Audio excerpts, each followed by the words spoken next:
you've got to go talk to people who've already been in the role that you're wanting to get into.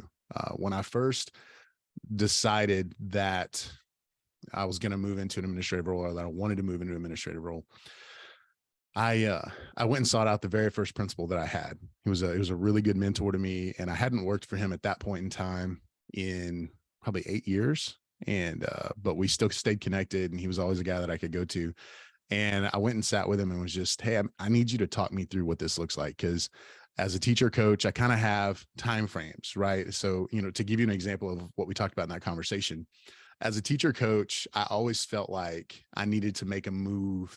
If I was going to move somewhere, I was going to do it no later than the end of April. And for me, that was a lot about loyalty to who I was working for as a coach. I always had quite a few responsibilities, and I was, I was a head coach, and I was a coordinator, and all of these things. And I would have felt really guilty leaving someone later than that. Well, I went and sat down with Mr. Spain, who was my first principal, and we were kind of talking through what transitioning into an administrative role looks like. And the first thing he told me, he says, you're going to have to recalibrate that time frame. He said, for teachers and coaches, hiring season is March, April, maybe into May. And it's kind of locked up at that point. Every now and then there's some things happening in June. But he told me, he said, as an administrator, it's always hiring season. And those jobs come open as people move on and they move up or they move out. He said those jobs come open, and we're hiring administrators in July, we're hiring administrators in August.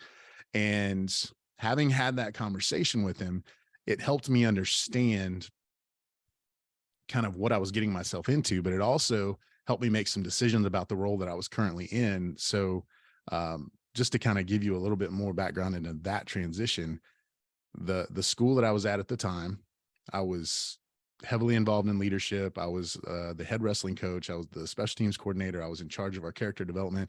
I had a lot of responsibilities as a coach.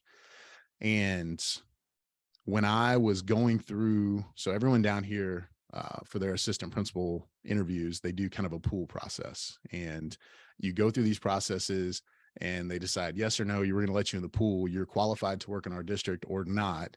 And then you've got to wait around until there are openings, and they'll send 4 or 5 names to the campus and go, hey, you got to interview these people.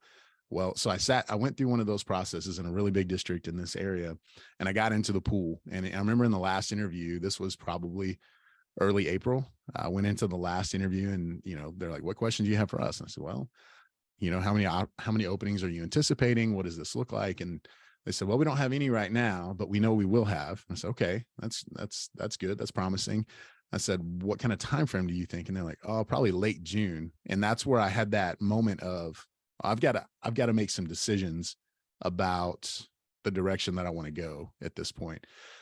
So then I went and met with Mr. Spain, and he told me the same thing. He's like, you got to take that, you got to rip that Band-Aid off of your time frames. But I still had this loyalty, and I don't want to say issue, but I had this loyalty issue where I didn't want to put my current campus in a bad role or in a bad situation.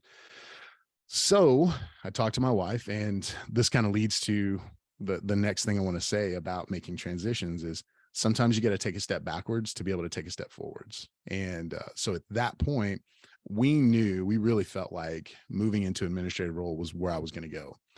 But I also knew I wasn't willing to put my current school in a bad situation.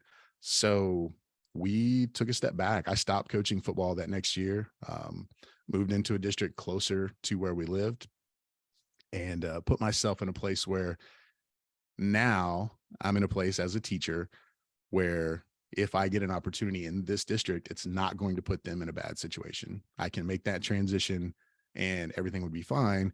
But in order to do that, I had to give up something that I loved, which was coaching football.